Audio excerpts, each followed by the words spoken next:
Bem-vindos à nossa análise. Hoje, olha, vamos mergulhar numas estratégias de poder, de influência, baseadas nos textos que detalham umas leis específicas. 21, 22, 23, 25 e 26. Táticas que às vezes são, bem, desconcertantes, né? Para navegar certas dinâmicas. Exato. E a nossa missão aqui é tipo desconstruir isso, tentar perceber a lógica por trás e pensar um pouco nas implicações. Ok, então vamos lá. A primeira, Lei 21.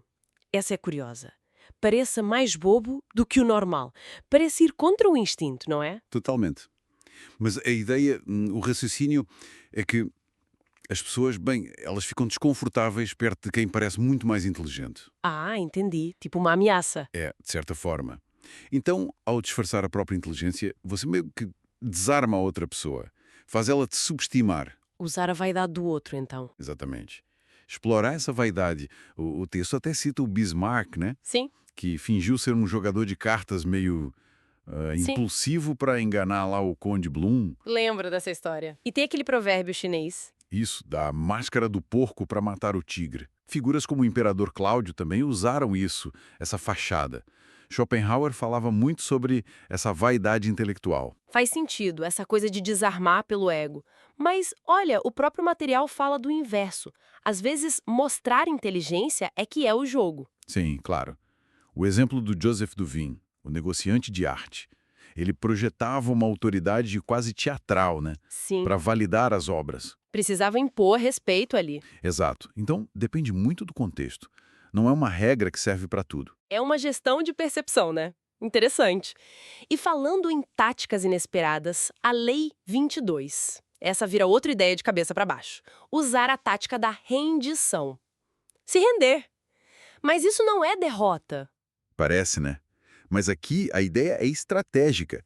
Quando você está numa posição de fraqueza óbvia, se render de forma calculada pode ser um jeito de ganhar tempo Preservar o que você tem? e frustrar o outro lado. Isso! O agressor espera resistência. Se você não dá, ele perde o ímpeto. É tipo oferecer a outra face, mas não por ser passivo, e sim como manobra. Tem exemplos disso? Tem. Pense no Japão, século XIX. Pressionado pelo Ocidente, o que eles fizeram? Em vez de lutar uma guerra perdida, eles absorveram o conhecimento estrangeiro para depois, né, ganhar autonomia. O tal memorando do Rota Masayoshi fala disso. Uma rendição para aprender e voltar mais forte. Exatamente. Ou Voltaire, em Londres, acalmando uma multidão hostil. Ele reconheceu a força deles, ganhou espaço e conseguiu argumentar. É quase uma arte marcial verbal, usar a força do oponente. E o inverso, claro. O material menciona o martírio. Sim, e geralmente desaconselha. É muito arriscado, imprevisível. Você perde o controle da narrativa, do resultado. Entendi. Seguindo nessa linha estratégica, a Lei 23, concentrar as forças.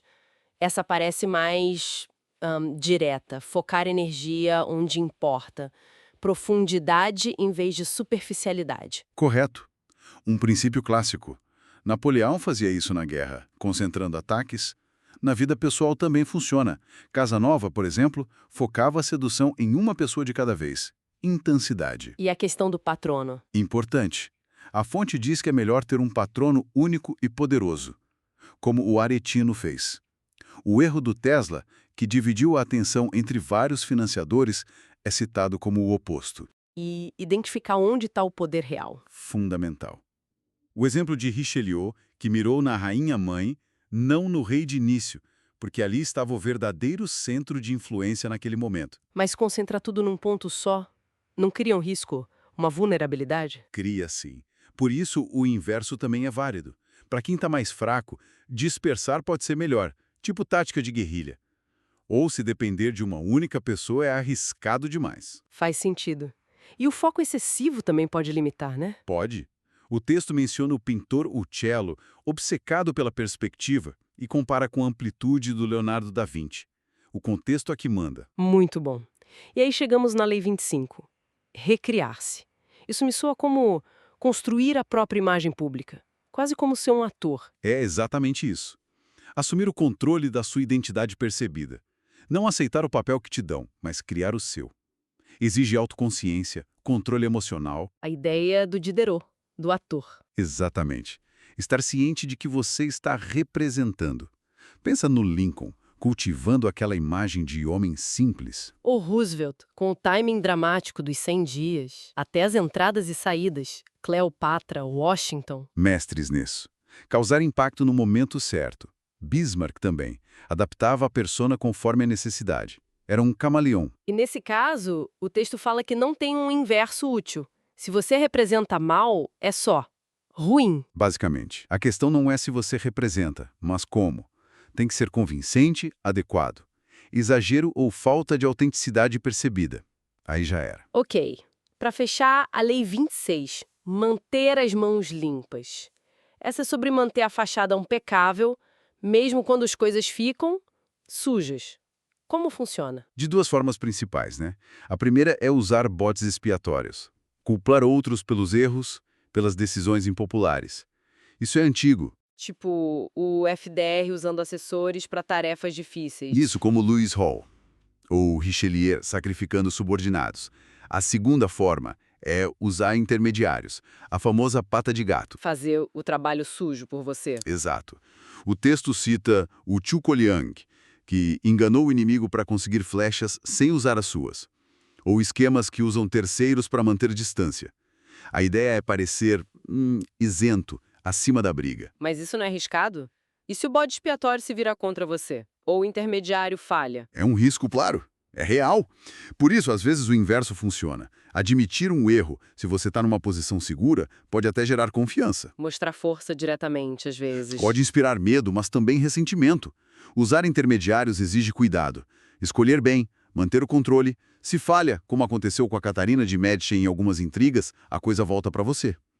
É uma dança delicada. Entendi.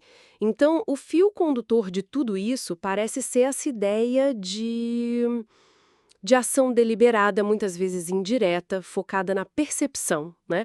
Para influenciar os resultados, especialmente onde o poder está em jogo. São estratégias que nem sempre são óbvias. Exato. E talvez a reflexão que fica, sabe, mesmo que a gente não queira usar essas táticas de forma maquiavélica, só o fato de saber que elas existem. Como isso muda a forma como a gente vê e participa das nossas interações? No trabalho, na vida? Boa pergunta. Fica aí para pensar, né? Como essa consciência afeta nosso dia a dia, mesmo quando o poder não é o objetivo explícito.